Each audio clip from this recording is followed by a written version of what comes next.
If there is one thing in this life I could teach you, it's to focus.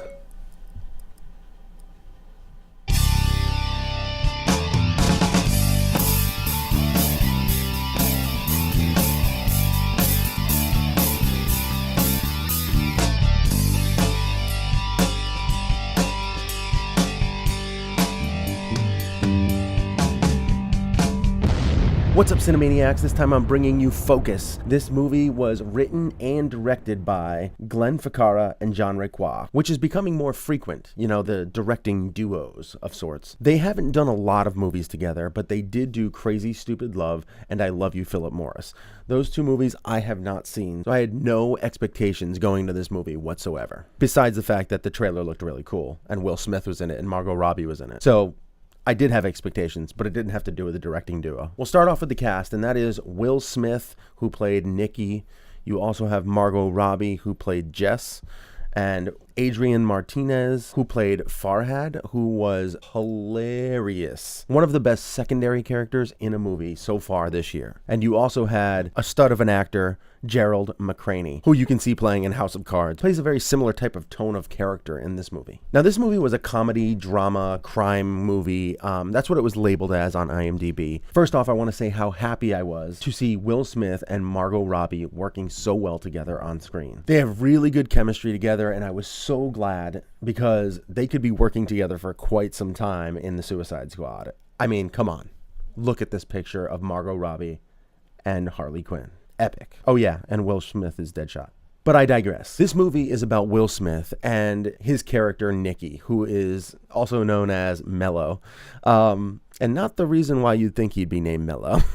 But it follows him and it shows how he is the ultimate con man. He's cool and clutch under pressure. And add to that what seems like a really smart brain. You got yourself a great lead in this movie. And then we get to the leading actress, Margot freaking Robbie. Aussie, Aussie, Aussie. Oi, oi, oi. The funny thing is, Big Willie, I'll just call him Big Willie right now. He makes fun of Australians in this movie right to her face while she's doing this very good American accent. She's Australian, by the way. So it comes off very funny if you have the background of who these people actually are. And what happens is those two characters, they get together, they form a really close relationship, and then they part ways, and not so amicably.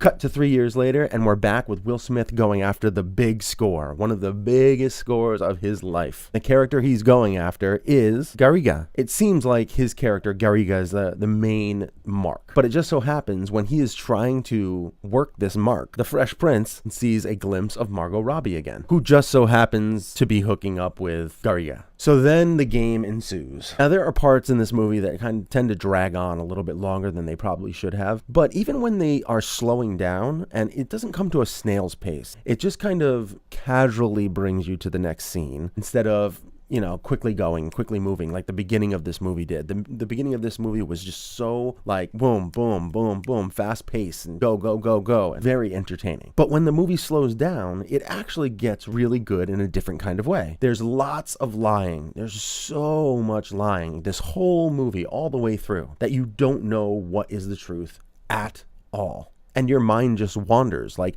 who's on whose side? Like, what do I believe? The movie does a great job of keeping you sucked in through the whole thing and kind of keeps you guessing along with the movie. And when it comes down to the end and everything is all done, you feel satisfied. And the movie even leads to kind of the possibility of a sequel. It's not one of those hammer you over the head, boom, we're coming out with 2 next summer. It could easily leave this movie and have it be on its own and call it a day, and it would work very well. But they also left the door slightly open so that you could possibly see a sequel to this in the future. When they leave you at the end, you want a little more, which is great, which is a great thing to have at the end of the movie. If you want a little bit more at the end of the movie, they got you. Hook, line, and sinker. They can bring you a sequel. For me, Focus was about as good as I was hoping for. I was hoping for a little bit more action, but when it didn't give me in action, it gave me in good storytelling and heistiness. I love a good heist film. I mean, who doesn't? So I'm going to go ahead and give Focus a 7 out of 10. Have you seen Focus? Have you not seen Focus? Why don't you let me know what you think about the movie and my review in the comment section below? And most importantly, click that subscriber button because as soon as we get to 100 subscribers, I'm going to be giving a free movie digital download away to one lucky subscriber. And you can also find me at all the social networks at The Cinebros. And once again, I hope you enjoyed this review and I will see you guys again soon.